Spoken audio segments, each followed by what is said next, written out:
నుంచి ప్రొడక్షన్ చేయించి దాన్ని ప్రాసెస్ చేసినంత కూడా రైతులకు అందించడం ఒక ఆలోచనతో ఏర్పాటు చేసినటువంటి సంస్థ. అయితే అప్పుడు సబ్సిడీలు ఉండేవి తెలంగాణ ఏర్పడక ముందు. ఆ రోజు ఏపీ శ్రీదేవ్ అంటే చాలా డిమాండ్ ఉండే, రైతులంతా కూడా యూనిట్ ఎక్కడ ఉంటే అక్కడ పోయి రైతులు తెచ్చుకునేటువంటి సందర్భాలు ఉండేవి. ఈ జిల్లాలో కూడా కొత్తపల్లిలో ఒక యూనిట్ ఉండేది. ఆ దురదృష్టవత్తు మెడికల్ కాలేజ్కి ఇచ్చేసి ఇక్కడ యూనిట్ లేకుండా చేసినటువంటి పరిస్థితి ఉంటే వెల్లి దగ్గర మాకు 8 ఎకరాల ల్యాండ్ ఇచ్చారు. అక్కడ 2 మార్కెట్ గోడౌన్స్ ఉంటే ఆ గోడౌన్స్ నేను మాట్లాడి తీసుకొని అక్కడ ప్రాసెస్ అంతా కూడా ఒకటి సీడ్ యాక్ట్కి సంబంధించినటువంటి ఒక మీటింగ్ కూడా పెట్టుకున్నాం. ఇది విత్తనాలకు సంబంధించినటువంటి విత్తనాభివృద్ధి సంస్థ విత్తనాలు రైతులకు అందించాలనేటువంటి ఒక ఆలోచనతో పెట్టుకున్నది. ఇది రెండో సమావేశం. మొదటి సమావేశంలో మనం చాలా విషయాలు డిస్కస్ చేసుకున్నాం. ఆ రోజు చాలామంది ఏఆర్ఎస్కే వాళ్ళు, డీలర్లు అందరు కూడా చాలా రకాల విషయాలు మా దృష్టికి తీసుకొచ్చారు.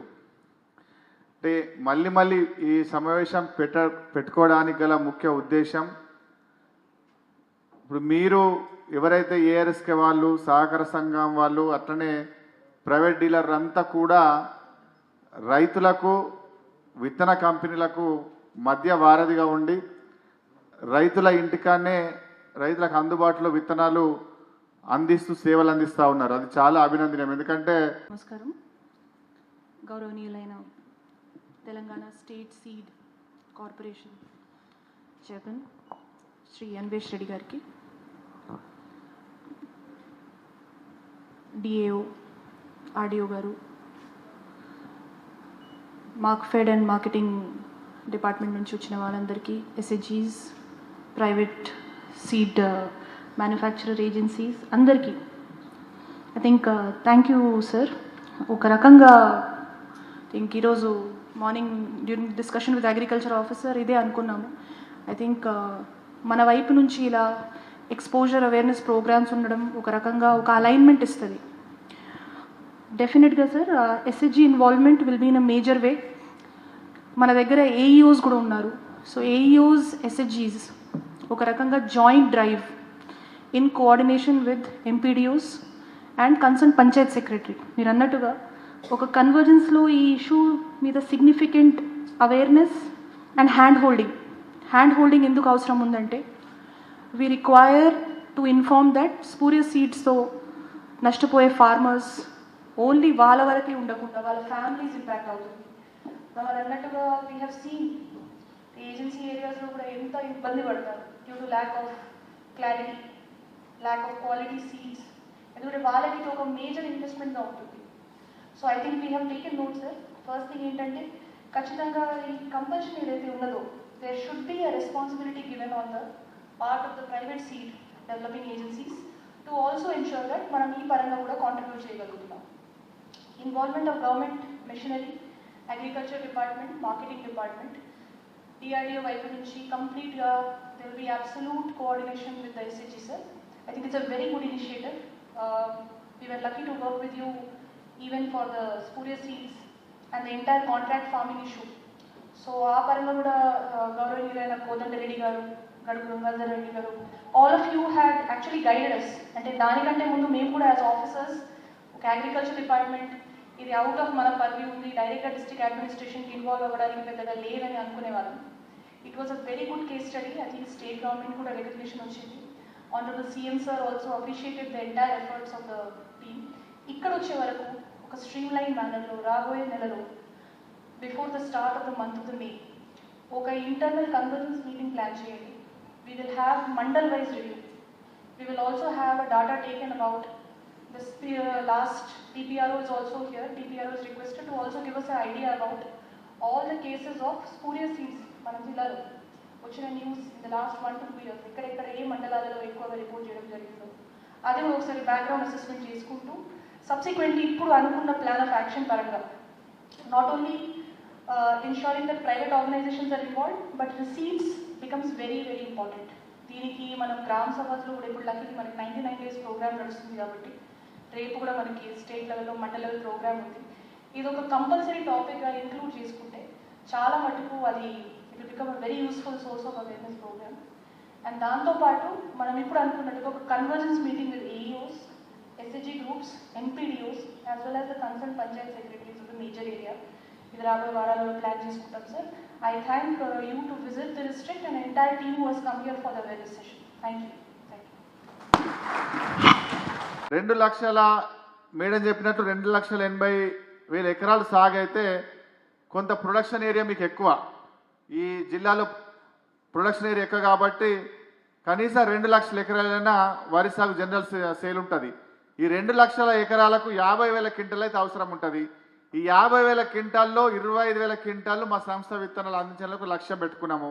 దీనివల్ల ఏమవుతుందనంటే ప్రైవేట్ కంపెనీ వల్ల రేటు తగ్గుతుంది, అడ్డగోలుగా రేటు పెంచడానికి అవకాశం ఉండదు, నాణ్యమైన విత్తనాలు రైతులకు అందించగలుగుతాము. దాని ద్వారా సంస్థ బాగుపడుతుంది, సంస్థ వల్ల ఈ రైతులకు మంచి ప్రయోజనం ఏర్పడుతున్న ఒక ఆలోచనతో 25,000 క్వింటాలు ఖచ్చితంగా అమ్మాలనేటువంటి ఒక ఆలోచన పెట్టుకున్నాము. ఆ లక్ష్యంతో ముందుగానే అంటే మేలో అవసరం ఉన్నప్పటికీ కూడా ఇదే నెలలో ముందుగానే మీ దగ్గరికి వచ్చి ఇవాళ మే ఫస్ట్ వీక్లోనే పొజిషన్ చేయడానికి సిద్ధంగా ఉన్నామని చెప్పడానికి ఇక్కడికి వచ్చినాము. మా దాంట్లో కూడా ప్యాకింగ్లో కూడా మార్పులు చేసినాం. 10 కిలోల బస్తానే సన్న రకాలు ఇస్తాం మేము. ఇప్పుడు పరిస్థితి ఎట్లయిపోయిందంటే మీ డీలర్ల వైపు నుంచి ఎట్లుందంటే ప్రైవేట్ వాళ్ళు మీకు అనేక రకాల వెసులుబాటు ఇస్తున్నారు, రేటు ఎక్కువ పెడుతున్నారు, ఎంఆర్పి ఎక్కబెట్టి మీరు ఎంతకన్నా అమ్ముకుంటున్నటువంటి అవకాశం వాళ్ళు ఇస్తూ ఉన్నారు. మేమేమో మాకు ఆ లిమిట్స్ ఉన్నాయి, మేము ఏదైతే ఎంఆర్పి పెడతామో ఆ రేటు కంటే పైసా కూడా ఎక్కువ అమ్మనికి లేదు. కమిషన్ కూడా మేము ఇచ్చేది 8%, 9%, మీకేమో వాళ్ళు ఎక్కిస్తుండొచ్చు. నా రిక్వెస్ట్ ఏంటంటే మా దాంట్లో మీరు కొంచెం కమిషన్ తక్కువైనా సరే కానీ మీరు ఇది సేవ దృక్పథంతో మా విత్తనాలు అమ్మాలని మేము కోరుతా ఉన్నాం. వాళ్ళ 10 kg బ్యాగు మేము 500కి ఇస్తున్నాం సన్న రకము. కానీ పరిస్థితి ఎట్లా అయిపోయిందనంటే ఊర్లలో మేము ఇంతకుముందు 25 కేజీలు 1000 రూపాయలకు అమ్మినా, 10 కేజీలు ప్రైవేట్ వాళ్ళు 1000 రూపాయలకు అమ్మినా, 10,000లకు అమ్మినా అదే మంచి విత్తనం అని కొనుక్కునే పరిస్థితులలో రైతులు ఆ స్థాయికి తీసుకుపోయారు అంతా. ఇంకో మరీ విచిత్రం ఏంటంటే రీల్స్ చేస్తున్నారు, ఆ సీడ్ ఎక్కడికి వెళ్ళొస్తో తెలియదు, ఎవరు తయారు చేస్తారో తెలియదు. ఆ రీల్స్ ఇలా అందరికి నాతో పాటు అందరికి కూడా లేవగానే రీల్స్ చూసి అలవాటు అయిపోయింది. ఆ రీల్స్ రాగానే ఆర్డర్ పెట్టుకుంటున్నారు. ఆ విత్తనం ఎవరు ఇస్తున్నారు, ఎక్కడికి వెళ్ళి వస్తుంది, రేపు ఏమన్నా అయితే దానికి బాధ్యత ఎవరు వాయిస్తారనేది కూడా తెలియకుండా ఆ స్థితికి రైతు వెళ్ళిపోయిండు. అట్లాంటి పరిస్థితి తీసుకొచ్చినాయి అన్ని కంపెనీలు. విత్తనాభివృద్ధి సంస్థ అనేది కేవలం అంటే లాభాలు ఆశించకుండా నాణ్యమైన విత్తనాలనే రైతులకు అందించడం కోసం యూనివర్సిటీ వాళ్ళు పరిశోధన చేసినటువంటి విత్తనాలను మా సంస్థ ప్రొడక్షన్ చేసి రైతులకు అందించాలని ఒక ఆలోచనతో ఏర్పాటు చేసినటువంటి సంస్థ ఇది. సరే, ఈ సంస్థ తెలంగాణకు ముందు ఎట్లుండేనో తెలంగాణ తర్వాత ఎట్లుందో మాకంటే ఎక్క మీ అందరికి కూడా తెలుసు. ఒకప్పుడు ఏపీ సీడ్ అంటే ఎగబడి రైతులు తీసుకున్నటువంటి పరిస్థితి ఉండే. కానీ తెలంగాణ ఏర్పడిన తర్వాత కాస్త రైతులకు సంస్థకు ఉన్నటువంటి సంబంధాలు దూరం అయిపోయి ప్రైవేట్ కంపెనీలన్నీ కూడా ముందుకు వచ్చి ప్రైవేట్ విత్తనాలనే రైతులు వాడే పరిస్థితికి వచ్చారు. దాని ద్వారా సంస్థ అనేది కొంచెం వెనుకబాటు పడింది. అందులో ముఖ్యంగా మీ జిల్లాలో సంస్థ ఏర్పాటు చేసినటువంటి ఏదైతే నిర్మాణం ఉందో, ప్రాసెసింగ్ యూనిట్లు ఉందో అదంతా కూడా మెడికల్ కాలేజ్కి ఇవ్వడంతో ఆ సంస్థ అనేది పూర్తిగా నిర్వీర్యం చేసి రోడ్డు మీద పడిసినటువంటి స్థితిలో ఉండే. కానీ దాన్ని మళ్ళీ నిలదొక్కుని సంస్థ యొక్క లక్ష్యం దేనికోసం అయితే సంస్థ ఏర్పాటు చేసినరో ఆ లక్ష్యం నెరవేరాల ఖచ్చితంగా ఆ సంస్థ నుంచి రైతులకు సేవలు అందించాలని ఒక ఆలోచనతోటి వెల్లి దగ్గర మళ్ళీ ఒక 2 గోడౌన్లు తీసుకొని మళ్ళీ నేను మిషన్లు అక్కడ ఇన్స్టాల్ చేసి ప్రాసెసింగ్ స్టార్ట్ చేసిన. అంటే తిరిగి మళ్ళీ రైతులకు అందుబాటులోకి సంస్థను తీసుకొస్తా ఉన్నాం. ఇది ఎందుకు చెప్తున్నానంటే గతంలో అంటే మొత్తం నిర్వీర్యం చేసి అసలు ఇక్కడ యూనిటే ఉండకుండా చేసినటువంటి పరిస్థితి నుంచి మళ్ళీ మేము మొదటికి వచ్చి మళ్ళీ సేవలు అందించే స్థితికి మేము ఎదగాలంటే ఒక ఆలోచన. మా లక్ష్యం కూడా అంతా ఖచ్చితంగా ఈ సంస్థ ఏర్పాటు యొక్క ఉద్దేశం నెరవేరాలి. ఇవాళ సంస్థ యొక్క విత్తనాలు రైతులకు అందిస్తే రైతులకు నాణ్యమైన విత్తనాలు తక్కువ ధరలో రైతులకు అందిస్తే రైతులు లాభపడతారు. ఎందుకంటే మనమంతా కూడా వ్యవసాయ కుటుంబం నుంచి వచ్చిన వాళ్ళమే, ఎవరం కూడా ఏదో ఎక్కడి నుంచి వచ్చిన వాళ్ళం కాదు, అందరం వ్యవసాయ కుటుంబం వ్యవసాయ నేపథ్యం కలిగిన వాళ్ళం. కాబట్టి ఆ రైతుల నాణ్యమైన విత్తనాలు ఇచ్చి రైతులను కాపాడాల్సినటువంటి బాధ్యత మనందరి మీద ఉంది. ఇప్పుడు చాలామంది డీలర్లు ఏఆర్ఎస్కే వాళ్ళైనా మిగిలిన డీలర్లైనా సహకార సంఘాలు అయినప్పటికీ కూడా ఖచ్చితంగా కమిషన్ల కోసం అనేది వ్యాపారం చేస్తూ ఉన్నారు. దానికి కాదని లేదు, ఎందుకంటే ఎవరమైనా 4 రూపాయలు సంపాదించుకోవాలి, వ్యాపారం చేసుకోవాలి అనేటువంటి ఒక ఆలోచనతో మొదలుపెట్టిన వాళ్ళమే. దాన్ని మేము తప్పు పట్టడం లేదు. కానీ మా సంస్థ విత్తనాలు కూడా మీరు అమ్మండి అని అంటున్నాము. డీలర్ని రిక్వెస్ట్ చేసేది, ఏఆర్ఎస్లను రిక్వెస్ట్ చేసేది, మా సంస్థ విత్తనాలను కూడా మీరు రైతులకు అందించండి. మీరు 100 ప్రైవేట్ కంపెనీలు అమ్మితే ఒక 10 మా అమ్మండి. దానివల్ల రైతులకు కొంచెం మేలు జరుగుతుంది అనేటువంటి మా ఆలోచన. సంస్థ నిలబడుతుంది, సంస్థ యొక్క లక్ష్యం నెరవేరుతున్న ఒక ఆలోచనతో మీ అందరికీ పిలిచినాము. ఇప్పుడు కూడా తొందరగా వస్తాయి. మీరు ఆ దిశగా ఒక టీమును మండలికి ఒకటి చేస్తారో లేకుంటే ఇంకా ఎట్లా చేస్తారో కానీ మొత్తం మీద ఈసారి మహిళా సంఘాలతోటి విత్తనాలు అమ్మించే కార్యక్రమం చేయాలనేది. దయచేసి మళ్ళొకసారి మీకు విజ్ఞప్తి చేస్తా ఉన్నా, 50,000 క్వింటాల వరి విత్తనాలు ఈ జిల్లాకు అవసరం ఉంటే 25,000 క్వింటాలు ఖచ్చితంగా మాయే అమ్మాలంటే ఒక లక్ష్యం పెట్టుకున్నాం కాబట్టి, సంస్థ విత్తనాలు అందించాలని ఒక లక్ష్యం పెట్టుకున్నాం కాబట్టి, ఇది నేను ఒక్కోటి అనుకుంటే నేను లక్ష్యం పెట్టుకున్నా కదా 25,000 క్వింటాలు ఇస్తానే నేను అనుకుంటే కాదు. దాంట్లో మీరంతా తలో సేతేస్తేనే మేము రైతులకు 25,000 క్వింటాలు అందించగలుగుతాం. కాబట్టి ఈ ఏదైతే ఆలోచన ఉందో దీంట్లో మీరందరూ కూడా భాగస్వాములు కావాలని చెప్పేసి పేరున ప్రతి ఒక్కరిని కూడా కోరుతా ఉన్నాం. ఇవే కాక వరే కాక ఇంకా మీకేమన్నా కందులు కానీ, మినుములు కానీ, పెసరు కానీ, ఏ విత్తనాలైనా కానీ మేము ఇవ్వడానికి సిద్ధంగా ఉన్నాం. దయచేసి ఒకసారి ఆలోచన చేసి ఒక పాజిటివ్ థింక్తో మీరంతా సహకరించి ముందుకు రావాలని చెప్పేసి కోరుతూ, ఇంకేమన్నా మీరెవరైనా మాట్లాడాలనుకున్న వాళ్ళు, ఈ జమ్మికుంటోళ్ళు కాకుండా ఇంకెవరైనా మాట్లాడేటోళ్ళు ఉంటే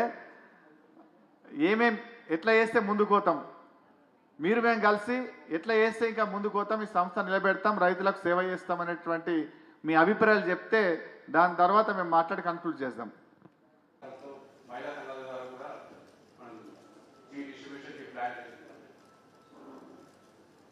ఎందుకంటే చాలా 70 మాత్రమే కొత్త జిల్లాలు, అంటే కరీంనగర్ ఇప్పుడు ప్రస్తుత జిల్లాలో 70 సంఘాల నుంచి మాత్రమే మనం మార్కెటింగ్ చేసి కలవడం జరిగింది.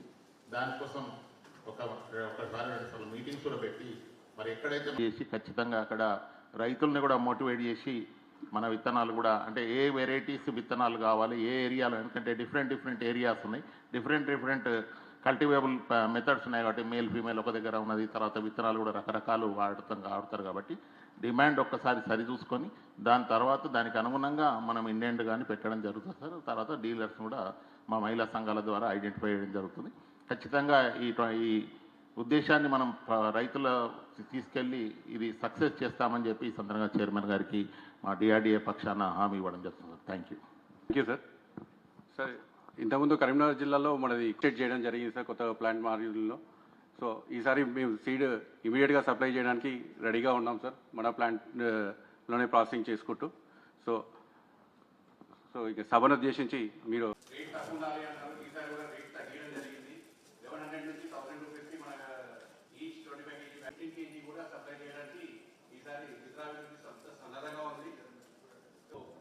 ఇవే కాకుండా ఇంకా మీ తరఫు నుంచి ఏమైనా అభ్యంతర డీలర్స్ నుంచి కానీ ప్రైవేట్ డీలర్స్ నుంచి ఎవరైనా మాట్లాడవలసిందిగా. Thank you sir. Madam seeds corporation నుంచి లాస్ట్ టైం ఇదే మీటింగ్ జరిగినప్పుడు వాళ్ళు చేసి అమ్మారు మేడం. 3,000 క్వింటాల్స్ నుంచి 6,000 క్వింటాల్స్ దాకా మన సేల్స్ పెరిగినాయి.